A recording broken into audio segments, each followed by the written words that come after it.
Good morning. It's Tuesday morning. Today we're going to read Acts 6, 8 through 15. And Stephen, full of grace and power, was doing great wonders and signs among the people.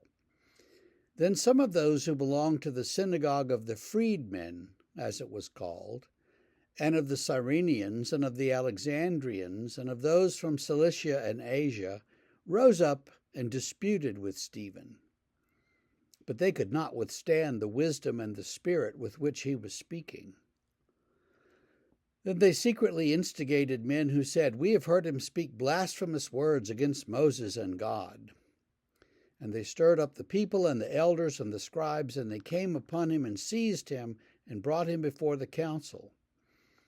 And they set up false witnesses who said, "This man never ceases to speak words against this holy place and the law. For we have heard him say that this Jesus of Nazareth will destroy this place and will change the customs that Moses delivered to us."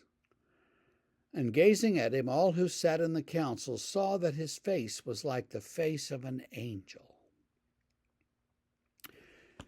So Stephen is one of those deacons, and that deacon story was told and sort of sets up this business about Stephen. And Stephen is a very, very popular leader in the very early church in Jerusalem. Some people have even speculated, and it's not much more than speculation, but based on the defense that Luke tells us Stephen gave in the coming chapters, some people believe, that Stephen may have written Hebrews. It's kind of a stretch. The early church does not remember it that way, but that's the opinion of some scholars. And so we know that Stephen's message was popular, and he was a popular preacher and leader. Excuse me. And as they say here, he had the face of an angel, whatever that might mean. He's not scared of the council and these lies that are being told. He's more peaceful and angelic and joyful than some people would be. But they've nevertheless set him up with all these lies and people who are going to tell things that he said, that he's against God and against Moses. Now, Moses that's code for he's against the traditions of the law. He wants to overthrow the law, so he's against Moses. He wants to change the way we practice our faith and the way we act, and so he's against God. None of which the Jews, the people that led the Jews anyway in Jerusalem, saw as a good thing. These were bad things. How could you be against Moses? And how could you support Jesus against Moses? This Jesus was, a criminal. He was executed, and how could you do that? And so those are the questions.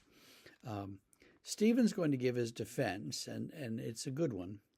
And we'll get into that for a couple of days. The thing that I'd like to just point out, though, is that Stephen he's not concerned about his defense. He's just smiling. He's not worried about his defense, and he doesn't seem to be particularly disturbed by any of this. He's just, kind of floating along, and we'll see what happens. Well, what happens is he's going to get stoned. But in those days, for some of those people, they didn't run away in terror. They sort of embraced their fate because they saw that they were suffering for Jesus, and they saw that as a good thing. We in our lives have set our lives up and arranged things so that we don't have to suffer anything ever. Just the tiniest bit of discomfort or inconvenience makes us think, "Oh, where's God?" But in those days, people suffered and died knowing that they were doing it for their Lord and almost wanting it to happen to them. So at least some of them did. So they approached life in a very different way than we do, and they saw these things differently. I'm not saying run out and find someone to cause you to suffer, but I am saying that if suffering comes your way, meaningful suffering, suffering for Jesus, you could embrace it a little bit. It wouldn't kill you. That's my 2 cents anyway for today. I want you to have a great day, and we will see you again tomorrow, where we will read more of Stephen's defense.